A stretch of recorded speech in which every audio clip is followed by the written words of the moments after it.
नहीं बढ़ा जा सकता। तो चलिए शुरू करते हैं आज का टॉपिक, जिसका नाम है व्हीटस्टोन ब्रिज। लेकिन इसे शुरू करने से पहले लास्ट वीडियो में मैंने आपको किरचॉफ के 2 लॉज बताए थे और आपको बताया था कि जंक्शन रूल क्या होता है और लूप रूल क्या होता है। तो उसको अप्लाई करना बहुत जरूरी है। चलिए उसी से शुरू करते हैं। सबसे पहले व्हीटस्टोन ब्रिज होता क्या है और क्यों इस्तेमाल किया जाता है। तो बच्चों, जब भी सर्किट में, ध्यान से सुनिए, व्हेनेवर इन द सर्किट हमें कोई भी अननोन रेजिस्टेंस दी हो और हमें उसे कैलकुलेट करना है, लेकिन वो कैलकुलेशन करना इतना ज्यादा डिफिकल्ट हो जाता है कि अगर हम किरचॉफ का लॉ बार बार लगाते जाएंगे। देखिए, एक तो सर्किट वैसे कॉम्प्लेक्स है, ऊपर से हमने किरचॉफ लॉ लगा के उसे इतना ज्यादा मैथमेटिकली कर दिया अलजेब्रिक फॉर्म में, इक्वेशंस की फॉर्म में, कि आंसर आना बहुत ही ज्यादा मुश्किल हो चुका है। तो उसके लिए व्हीटस्टोन ब्रिज आया ताकि हमें वो अननोन रेजिस्टेंस की कैलकुलेशन आसानी से मिल सके। तो चलिए आज जादू से, एक तरह का जादू ही है कि फिजिक्स में हम चीजों को कैसे आसान करते हैं। आइए समझते हैं व्हीटस्टोन ब्रिज को। तो बच्चों, ये है व्हीटस्टोन ब्रिज की डायग्राम, जिसमें एक बैटरी से, जिसका कोई पोटेंशियल डिफरेंस है V, उसमें से आई करंट आ रहा है सर्किट में। लेकिन जिस सर्किट में आई करंट फ्लो होगा, उस सर्किट में जो रेजिस्टेंस है वो कैसे कनेक्ट है। ध्यान दीजिए, ये वाला फर्स्ट पॉइंट है जहां से सर्किट शुरू होता है, और ये C पॉइंट है जहां पे सर्किट मान लीजिए आपका खत्म हो रहा है, मतलब बैटरी के टर्मिनल जुड़े हुए हैं। और इन 2 टर्मिनल्स के बीच में A से B में एक रेजिस्टेंस है जिसका नाम है P, फिर B से C में रेजिस्टेंस है जिसका नाम है Q, फिर C से D में है S और D से A में है R। लेकिन बच्चों, जो S वाला रेजिस्टेंस है वो होता है अननोन रेजिस्टेंस, मतलब हमें ये S वाला रेजिस्टेंस ही कैलकुलेट करना है अपना लॉजिक, अपना किरचॉफ लॉ लगा के।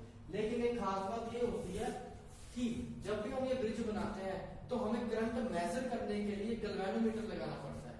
अब ये गैल्वेनोमीटर क्या चीज है, ध्यान से सुन लीजिए। एक होता है एमीटर और एक होता है गैल्वेनोमीटर। तो बच्चों, एमीटर वो डिवाइस है जो करंट मापता है, ठीक है, लेकिन गैल्वेनोमीटर भी वो डिवाइस है जो करंट को मेजर करता है। लेकिन फर्क क्या है दोनों में, कि एमीटर सिर्फ एक रेंज तक कैलकुलेट कर सकता है करंट को, मिनिमम रेंज होती है उसकी कोई, उससे नीचे वो करंट मेजर नहीं कर सकता। लेकिन गैल्वेनोमीटर क्या है कि जहां पे एमीटर शुरू भी नहीं करता तो वो उसका एंड पॉइंट बन जाता है गैल्वेनोमीटर का। इन सिंपल, कि अगर सर्किट में सबसे छोटा करंट भी होगा, छोटे से छोटा माइन्यूट सा, कि अगर हम टच भी करें तो हमें कोई फील नहीं होगा, तो वो वाला करंट गैल्वेनोमीटर मेजर करेगा। और एमीटर कौन सा मेजर करता है, कि जिसको हम हल्का सा टच करें और वो करंट हमें फील हो, तो मतलब उस करंट की वैल्यू थोड़ी ज्यादा है। ज्यादा मतलब एम्पियर्स में है, तो अगर एम्पियर्स में करंट है तो एमीटर, लेकिन अगर एम्पियर से छोटा है, माइक्रो एम्पियर, मिली एम्पियर, तो उसके लिए कौन सा डिवाइस बना है करंट मेजर करने के लिए, that the best galvanometer used in this circuit. इसका मतलब है कि अगर सर्किट में से हमें रेजिस्टेंस निकालनी है और कुछ लॉजिक्स लगाने हैं, तो वो लॉजिक के बेस पे हमें पता होना चाहिए कि गैल्वेनोमीटर से करंट कितना पास हो रहा है, कितना पास नहीं हो रहा। लेकिन एक खास बात इस ब्रिज की क्या होती है कि इसमें हम कुछ ऐसी सेटिंग करते हैं कि जो गैल्वेनोमीटर जुड़ा होता है, तो अगर इन बिटवीन, जैसे बैटरी मैंने ऑन की, सप्लाई देनी शुरू कर दी, लेकिन इन बिटवीन गैल्वेनोमीटर में करंट 0 आएगा। कैसे आएगा आप देखिए। मान लीजिए आपने यहां से करंट देना शुरू किया, तो ये पॉजिटिव टर्मिनल है, ये भी पॉजिटिव, ये नेगेटिव है, तो ये वाला हिस्सा भी नेगेटिव। देखिए, ये सारा पॉजिटिव बन जाएगा और ये हाफ क्या बन जाएगा, नेगेटिव। लेकिन आप ध्यान से सोचिए कि एक तरफ से पॉजिटिव चार्ज, मान लीजिए 10 पॉजिटिव, 10 प्रोटॉन्स आ रहे हैं, और दूसरी तरफ से 10 नेगेटिव आ रहे हैं। तो जहां से प्रोटॉन शुरू हुए वो साइड पॉजिटिव, जहां से इलेक्ट्रॉन शुरू हुए वो साइड नेगेटिव। लेकिन कहीं बीच में जाके एक दूसरे से टकराएंगे और पॉजिटिव और नेगेटिव एक दूसरे को न्यूट्रलाइज कर देंगे। तो वही कॉन्सेप्ट यहाँ पे यूज करेंगे कि अगर ये वाली साइड पॉजिटिव है और ये नेगेटिव है, इस पॉइंट से पॉजिटिव और इस पॉइंट से नेगेटिव, तो कहीं बीच में जाके पॉजिटिव और नेगेटिव एक दूसरे को न्यूट्रलाइज करेंगे। और जब न्यूट्रलाइजेशन हो जाएगा, चार्ज फ्लो नहीं करेंगे, एक दूसरे में डिफ्यूज हो जाएंगे, तो जो गैल्वेनोमीटर हमने उसी पोजीशन पे लगाया है वो क्या देगा हमें, 0 डिफ्लेक्शन, मतलब 0 करंट की वैल्यू देगा। अब करंट में गैल्वेनोमीटर में 0 वैल्यू का कैसे पता चल रहा है, तो ध्यान से सुनिए कि मान लीजिए गैल्वेनोमीटर है, जैसे सर्कल बनाते हैं वैसे गैल्वेनोमीटर है और ये उसकी नीडल है जो घूमेगी। गैल्वेनोमीटर की नीडल ये 0 पे होती है। अगर पॉजिटिव साइड करंट है तो गैल्वेनोमीटर ऐसे घूम जाएगा, और अगर नेगेटिव साइड है तो ऐसे घूम जाएगा। ये पॉजिटिव नेगेटिव का सेंस क्या है, मान लीजिए ऐसे गैल्वेनोमीटर की नीडल है, अगर आपने इस साइड से करंट लेना है तो आपने कोई ज्वाइंट ऐसे लगाया कि गैल्वेनोमीटर इस साइड का करंट शो करे तो इस साइड घूम जाएगी। अगर आपने ज्वाइंट उस तरह से लिया है कि आपको उस साइड का करंट पता चले तो यही गैल्वेनोमीटर इस तरह घूम जाएगा। अगर करंट नहीं है तो वो जीरो रिफ्लेक्शन देगा। उम्मीद करता हूँ समझ आया होगा। चलिए आगे बढ़ते हैं। अब इसका प्रिंसिपल क्या है? इसका प्रिंसिपल यही है कि जो भी हमने रेजिस्टेंस लगाए हैं उनका रेशियो क्या है, P by Q equal to R by S, मतलब P divide by this is equal to R divide by this. अगर आप इसको क्रॉस मल्टीप्लाई करते हैं R नीचे Q ऊपर तो वो भी एक शॉर्ट मेथड है। कैसे?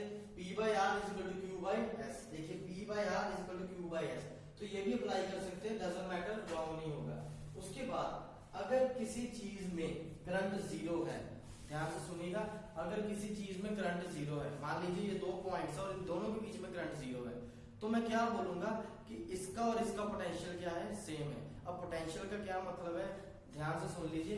पोटेंशियल का मतलब है कि कितने पॉजिटिव चार्ज कितनी नेगेटिव साइड तक मूव कर सकते हैं, या कितने नेगेटिव कितनी ऑपोजिट की तरफ मूव कर सकते हैं, उनमें क्या एनर्जी है, क्या पोटेंशियल है।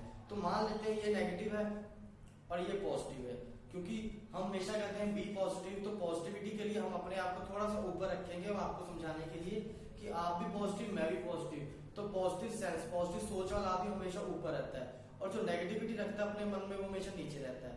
तो ऐसे बैटरी में क्या होता है, कैथोड और एनोड होते हैं जिसमें चार्ज फ्लो करता है।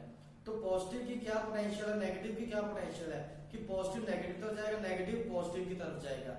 अब जब ये दोनों एक दूसरे की तरफ जाएंगे तो इनका जो गैप होगा पोटेंशियल का वो धीरे धीरे कम होना शुरू हो जाएगा और एक पॉइंट आएगा जब दोनों एक दूसरे को डिफ्यूज करना शुरू कर देंगे। ध्यान से सुनिए, पॉजिटिव नेगेटिव जब पॉजिटिव फ्लो करना शुरू करेंगे तो ये पॉजिटिव वाला जो बार है वैल्यू है वो कम होनी शुरू हो जाएगी, मतलब पॉजिटिव चार्ज कम होना शुरू हो जाएगा किसी इलेक्ट्रोड पे, और उसी तरह जो नेगेटिव है वो पॉजिटिव से मिलकर नेगेटिविटी उसकी कम होनी शुरू हो जाएगी, मतलब वो और पॉजिटिव बनना शुरू हो जाएगा। एक पॉइंट आएगा जब दोनों बैलेंस हो जाएंगे, और जब वो पॉइंट बैलेंस हो जाएगा तो उसको बोलते हैं बैलेंस्ड पॉइंट। क्या बोलते हैं? Balanced point. तो इसका मतलब ये है कि बी और डी में जब करंट जीरो होगा तो इसका पोटेंशियल और इसका पोटेंशियल क्या है, सेम है, वही मैंने यहाँ पे मेंशन कर दिया। अब उसके बाद इनके बीच में गैल्वेनोमीटर लगा है जिसमें से करंट फ्लो नहीं होगा। क्यों नहीं होगा? क्योंकि इन दोनों में पोटेंशियल क्या है, सेम है, इसलिए IG मतलब गैल्वेनोमीटर का करंट भी क्या है, जीरो। अगर गैल्वेनोमीटर का करंट जीरो है, दोनों पोटेंशियल बैलेंस्ड है, लेकिन हम पढ़ क्या रहे हैं, व्हीटस्टोन ब्रिज, तो इसका मतलब कहीं ना कहीं हम बैलेंस्ड पॉइंट की बात कर रहे हैं कि वो वाला पॉइंट सर्किट में जहां पे हमें करंट जीरो मिलेगा तो वहां पे ये वाली कंडीशन अप्लाई हो सकती है, क्योंकि वहां पे ये वाला करंट तो है नहीं, तो जितना ये रेशो होगा उतना ही ये वाला आएगा प्रैक्टिकल के रूप में वो आता है, और इसलिए इस ब्रिज को बैलेंस्ड ब्रिज भी बोला जाता है। तो नाम याद रखिएगा, जब भी क्वेश्चन आए एग्जाम में CBSE में कि व्हीटस्टोन ब्रिज को डिफाइन कीजिए या बैलेंस ब्रिज क्या होता है, उसका मतलब है व्हीटस्टोन ब्रिज की वो बात कर रहे हैं। तो आगे बढ़ते हैं इसकी डेरिवेशन में, मतलब यही वाली डेरिवेशन इसको प्रूव करेंगे कि ये वाली चीज आती क्यों है। तो ये बेसिकली किरचॉफ लॉ से होगी, और किरचॉफ का हमने वोल्टेज लॉ किया था।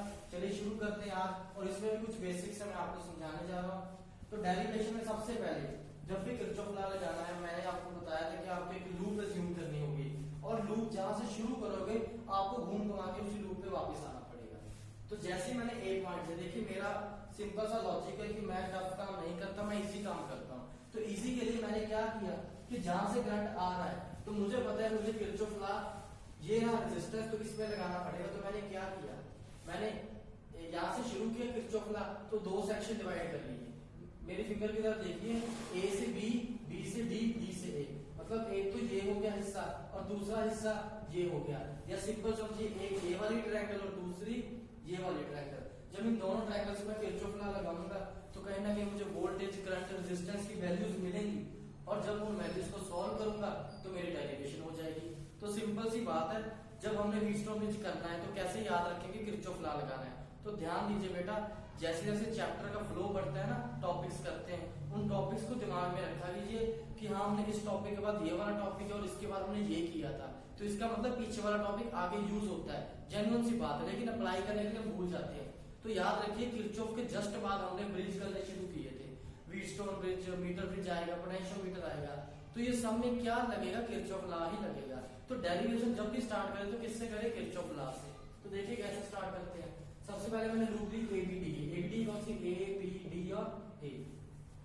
अब मुझे पता है आईजी 0 है, तो मैं आईजी को निगलेक्ट कर रहा हूँ इस बार। क्यों कर रहा हूँ आपको पता चल जाएगा, क्योंकि कैलकुलेशन आसान करनी है एग्जाम के लिए, आपके भी और बोर्ड के लिए। तो देखिए जब मैं ए से बी जाऊंगा तो करंट की डायरेक्शन है मेरी इस तरफ। तो मैंने आपको बताया था जब भी करंट इस तरफ जाएगा तो जो रेजिस्टेंस आएगा, मतलब अगर करंट आपकी फिंगर की डायरेक्शन में जा रहा है जो आपने लूप मानी है, तो आपने रेजिस्टेंस के साइन पॉजिटिव और नेगेटिव वैसे ही लेने हैं। लेकिन आप ध्यान दीजिए कि करंट हमने आई भेजा था, तो यहाँ पे जाके करंट को दो हिस्से मिलेंगे, दो रास्ते मिलेंगे, तो करंट क्या होगा, डिवाइड हो जाएगा। और करंट डिवाइड कैसे होता है, देखिए अगर मैं आई करंट भेजा और मुझे पता है आगे दो रास्ते हैं, या सिंपल करता हूँ, अगर मैंने 10 एम्पियर करंट भेजा तो 10 में से 6 एम्पियर ऊपर चला गया, तो बचा 4 एम्पियर, वो नीचे जाएगा। अब इसी चीज को लॉजिकली देखते हैं, अगर आई में से i1 करंट ऊपर गया तो जो बचेगा वो होगा i माइनस i1, या 10 में से 6 ऊपर गया तो नीचे कितना जाएगा, 10 माइनस 6 मतलब 4 एम्पियर। तो उसी लॉजिक से मैंने यहाँ पे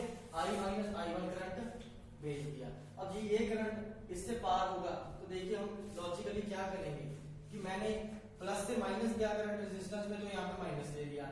i1 करंट था, i ले लिया। p रेजिस्टेंस है तो p रेजिस्टेंस ले लिया। मतलब वोल्टेज क्या होता है, करंट से multiply resistance, v equal to i into r।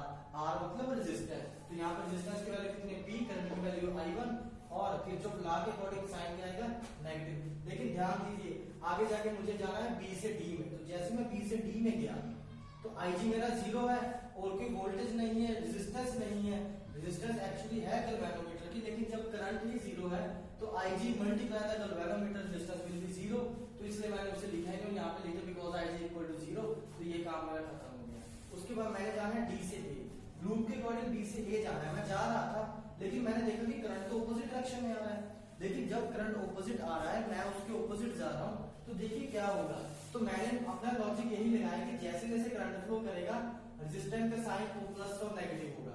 लेकिन जैसे मैं उल्टा जा रहा हूँ तो मैंने देखा कि मैं तो रेजिस्टेंस के ऑपोजिट जा रहा हूँ करंट के, तो मुझे कौन सा साइन दिखेगा रेजिस्टेंस का, पॉजिटिव वाला, इसलिए मैंने यहाँ पे पॉजिटिव ले लिया।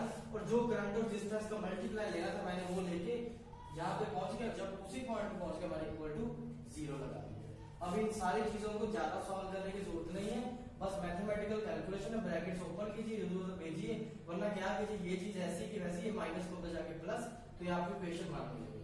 अब एक लूप हो गई, दूसरी लूप की बात करते हैं। अब दूसरी लूप कैसे एज्यूम की है, क्योंकि करंट में ऐसे जा रहा है तो मैंने ऐसे मान लिया बी सी डी और बी। इसमें भी मैंने क्या किया, देखिए करंट की डायरेक्शन वैसी है जैसे कि मैंने लूप एज्यूम की है। मैंने ऐसे लूप एज्यूम की तो ये पॉजिटिव और ये नेगेटिव। अब मुझे नेगेटिव साइन दिखा तो मैंने यहाँ पे नेगेटिव लगा दिया। Current multiply resistance, current multiply resistance. अब आगे जाके करंट की डायरेक्शन है मेरी फिंगर के ऑपोजिट, मैं ऐसे जा रहा हूँ लूप में, लेकिन करंट ऑपोजिट जा रहा है, तो मुझे तो उसका प्लस साइन दिखेगा ऑपोजिट जाते हुए, तो मैंने वो प्लस लगा दिया। अब जैसे मैंने देखा करंट है तो करंट आया और उसके साथ मैंने रेजिस्टेंस ऐसे लगा दी और ये लगा दिया। लेकिन ये वाला करंट कैसे आया, कैलकुलेशन में ध्यान दीजिए कि जब ये I से I1 गया तो ये I माइनस I1 बचा। अभी I1 यहाँ पे जाके जब फंस गया उसको दो रास्ते दिखे, एक IG और एक ये वाला। तो I1 में से IG इधर क्या चला, तो इसमें से जो माइनस होगा वो IG होगा, मतलब IG तो निकल गया और जो बचेगा वो इस साइड जाएगा। सिमिलरली I माइनस I1 आ रहा था, यहाँ से IG आया, दोनों की डायरेक्शन सेम है, यहाँ पे जाके क्या हो जाएंगे, प्लस हो जाएंगे। और जो बचेगा देखिए I माइनस I1 ये रहा, प्लस IG प्लस IG, तो वही चीज मैंने यहाँ पे लिख दी। और जो रेजिस्टेंस थी अननोन एस मल्टीप्लाई के इक्वल टू 0। इसमें मैंने क्या किया, मुझे पता है कि IG की वैल्यू 0 है, तो मैंने IG को क्या किया, निगलेक्ट करके 0 पुट कर दिया। जब 0 पुट करूंगा वही चीज ये वाली वैसी की वैसी, और ये वाला उधर जाके पॉजिटिव हो जाएगा, तो ये इक्वेशन आ गई सेकंड। अब देखिए क्या चीज है, I1 P Q ये भी सेम है, ये अलग है। मतलब अगर मैं इसको इससे डिवाइड करूं तो I1 से I1 कट जाएगा और P बाय Q बच जाएगा। अगर मेरे पास P बाय Q आ गया तो क्या बचा, R बाय S। देखिए अगर ये भी डिवाइड हो जाए तो ये कट जाएगा और R बाय S रह जाएगा। इसलिए मैंने शॉर्ट में लिख दिया कि डिवाइडिंग 1 and 2, जब काट पीट के करोगे तो आंसर क्या आएगा आपका, ये वाला रिजल्ट आ जाएगा, जो कि बहुत इंपॉर्टेंट है न्यूमेरिकल्स के लिए, बिकॉज ये न्यूमेरिकल्स में ही पूछा जाता है। नेक्स्ट चीज देखते हैं आपके लिए सेंसिटिविटी की, हमारा ब्रिजस्टोन जो बैलेंस ब्रिज है, ब्रिजस्टोन ब्रिज है, वो कितना सेंसिटिव है। मतलब सेंसिटिविटी का मतलब ये होता है कि बेचारा कितना काबिलियत है उसमें कि कितना करंट मेजर कर सकता है। तो उसकी काबिलियत को यहाँ पे डिफाइन किया गया है कि अगर गैल्वेनोमीटर में लास्ट डिफ्लेक्शन होगा, मान लीजिए मैंने इसमें से कोई रेजिस्टेंस चेंज कर दिया, पहले एक रीडिंग ले ली, फिर मैंने रेजिस्टेंस को चेंज कर दूसरी रीडिंग होगी, लेकिन अगर गैल्वेनोमीटर रेजिस्टेंस चेंज करने के बाद अपने डिफ्लेक्शन ही शो नहीं कर रहा तो गैल्वेनोमीटर का काम खत्म हो जाएगा, मतलब मेरा कोई फायदा नहीं गैल्वेनोमीटर लगाने का। लेकिन उसका फायदा उठाने के लिए मुझे वही डिवाइस यूज करना पड़ेगा कि जो छोटे से छोटा करंट मेजर कर सके। और गैल्वेनोमीटर की यही खासियत है कि अगर छोटा सा रेजिस्टेंस भी चेंज करोगे तो उस हिसाब से वो करंट की वैल्यू दे देगा कि हाँ अब आपका करंट बढ़ा है या घटा है। तो उस अकॉर्डिंग मैंने क्या लिखा है कि अगर गैल्वेनोमीटर लास्ट डिफ्लेक्शन शो करेगा स्मॉल रेजिस्टेंस चेंज के लिए तो ये सेंसिटिव है, अदरवाइज ये सेंसिटिव नहीं है। डिसएडवांटेज ही क्या है कि ना तो हम इस मेथड से सबसे छोटा रेजिस्टेंस निकाल सकते हैं और ना ही बहुत बड़ा रेजिस्टेंस, मतलब ये क्या है कि इंटरमीडिएट रेजिस्टेंस निकालने के काम आता है। फिर इसका एक मोस्ट इंपॉर्टेंट एप्लीकेशन है जो कि हम आगे जाके लेक्चर्स में पढ़ेंगे, मतलब इसके बेस पे कौन सी एप्लीकेशन आई है, तो उसका नाम है मीटर ब्रिज। ये भी एक तरह का व्हीटस्टोन ब्रिज है, लेकिन इसमें कुछ खास बातें होती हैं। खास बातें ये है कि ये सारे का सारा ब्रिज बेस्ड है व्हीटस्टोन ब्रिज की। तो इजी काम क्या है कि हमने सिर्फ ये वाला फॉर्मूला फॉलो करना है, ये वाला और ये वाला, मतलब इसका प्रिंसिपल फॉलो करना है। उसके बाद हमारे पास क्या आ जाएगा, मीटर ब्रिज की कैलकुलेशंस और न्यूमेरिकल्स एकदम आसान हो जाएंगे। तो चलो उम्मीद करता हूँ आपको वीडियो अच्छा लगा होगा। फिर मिलेंगे एक और नए जोश के साथ, एक नई वीडियो के साथ। Thank you, have a nice day.